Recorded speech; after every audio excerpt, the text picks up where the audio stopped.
I've never feared the enemy. Well, in August of 1861, I was promoted to brigadier general. The president had requested the Illinois delegation in Congress to recommend some citizens for the position, so E.B. Washburn and others put my name at the top of the list.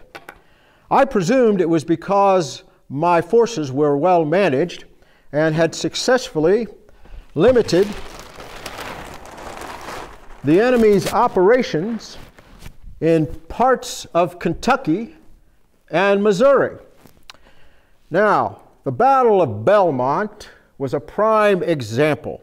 Now, our reconnaissance told us that the enemy was detaching troops across the Mississippi River from Columbus, Kentucky to Belmont, Missouri. So I quietly dropped down the Mississippi River on troop-filled transports and inflicted heavy losses on the Confederates at Belmont.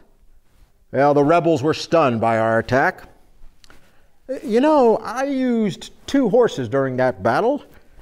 Well, the first one was shot from beneath me as I gave commands in the field. But that second horse dutifully took me from skirmish to skirmish, seemingly unaware of musket balls and cannon fire. Well, it was as if that horse was wearing blinders. Well, once the damage had been done at Belmont, I ordered our troops to beat a hasty retreat back to the riverboats waiting at the riverbank. Oh, my horse and I, we waited patiently till every last man was back on board. Well, we had perched ourselves high on a 40-foot shoulder overlooking the bank.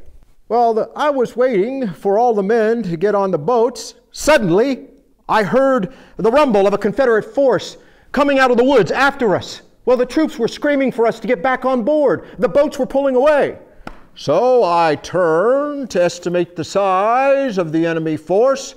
My horse turned, saw about 100 rebels swarming out of the woods after us, took one last look down the steep embankment in front of him, took a moment or two to reconnoiter the situation.